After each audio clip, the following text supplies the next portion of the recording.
अजान में क्या बोला जाता है? अजान चूंकि आप लोगों को केवल हिंदी आती है, उर्दू नहीं आती, तो आप लोगों ने कभी कोशिश नहीं किया होगा, लेकिन एक बार कोशिश करो कि अजान में बोला क्या जाता है। अजान में यह कहा जाता है, दिन में 5 बार या 2 बार जब भी अजान होती है, अल्लाह के अलावा दूसरा और कोई भी इबादत के लायक नहीं, यह बोला जाता है। इस्लाम में अल्लाह के अलावा, खुदा के अलावा और किसी की भी इबादत करना हराम है, बोला जाता है। मदरसों में सिखाया जाता है, कुरान में लिखा है, हदीसों में लिखा हुआ है। अजान में लाउड स्पीकर से बोला जाता है। नहीं तो गूगल ट्रांसलेट करके देख लेना, अजान का मतलब सर्च करना, आपको पता चल जाएगा क्या मतलब उसमें बोला जाता है। अगर अल्लाह के अलावा किसी और की इबादत करना हराम है, तो फिर मज़ारें क्यों बन रही हैं? फिर दरगाहें क्यों बन रही हैं?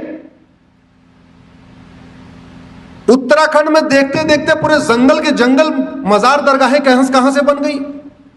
और आपकी जानकारी के लिए बता दूं, अरब में एक भी मजार नहीं है, अरब में एक भी दरगाह नहीं है, और अरब में एक भी पक्का कब्रिस्तान नहीं है। इसलिए नहीं है क्योंकि बुत परस्ती, किसी भी और के सामने सजदा करना, किसी भी और के सामने सर झुकाना, यह हराम है। अब मजार में लोग सर झुकाते हैं कि नहीं, दरगाह में झुकाते हैं कि नहीं, तो सब सवाल यह बनता है, जो कुरान अरब में है वही कुरान उत्तराखंड में है, वही कुरान हिमाचल में है, तो वहां अगर मजार हराम है तो भारत में हलाल कैसे हो गई? अगर अरब में दरगाह बनाना हराम है, अरब में एक भी दरगाह नहीं है, तो भारत में इतनी दरगाहें कैसे बन गई और क्यों बन रही हैं? अगर अरब में एक भी पक्का कब्रिस्तान नहीं है, यह भी आपको जानकारी के लिए बता रहा हूं, बड़े बड़े शेख जिनके घर में सोने की प्लेट होती है, सोने का चम्मच होता है, अरबपति खरबपति हैं, उनकी भी कब्र पक्की नहीं होती, क्योंकि पक्का कब्रिस्तान भी हराम है। अब सवाल यह बनता है, कुरान वही, हदीस वही, अगर अरब में पक्का कब्रिस्तान हराम है तो भारत में वो जायज कैसे हो गया? ऐसी क्या मंशा है? किस मंशा के साथ भारत में जगह जगह पक्के कब्रिस्तान बन रहे? किस मंशा के साथ भारत में जगह जगह मजारें बनती जा रही हैं, दरगाहें बनती जा रही हैं?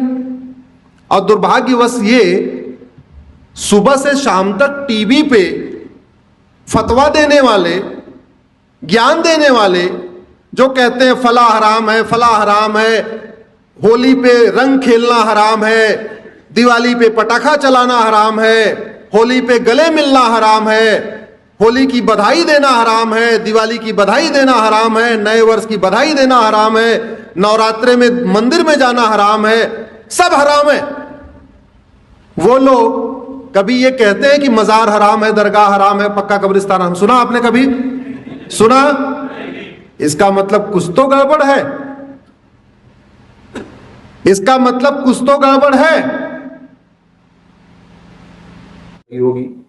अगर आप हमारी बात से सहमत हैं तो इस वीडियो को कम से कम 10 लोगों को जरूर फॉरवर्ड करिएगा, और इस चैनल को आप सब्सक्राइब कर लीजिए, बेल आइकन प्रेस कर लीजिए, जिससे जब भी हम कोई वीडियो अपलोड करें आपको तुरंत सूचना मिल जाए। इस वीडियो को अपने अपने सांसद विधायक को टैग करके ट्वीट करिए, इस वीडियो को, इस लिंक को अपने फेसबुक पे डालिए, और इस लिंक को कम से कम अपने व्हाट्सएप पे शेयर करके और उनसे रिक्वेस्ट करिए इसको सुन ले। केवल आप फॉरवर्ड कर देंगे तो लोग वो भी फॉरवर्ड कर देंगे। ऐसा भी होता है व्हाट्सएप पे, जो कि दुनिया भर की चीजें आती रहती हैं, तो लोग समझ में नहीं आएगा, हाँ इसको बहुत सुनना, इसको जरूरी है, आपको लगता है इस विषय को समझना जरूरी है, तो जिसको भी आप ये लिंक फॉरवर्ड करिएगा उनसे ये भी कहिएगा कि प्लीज इस वीडियो को आप सुन लीजिए। धन्यवाद।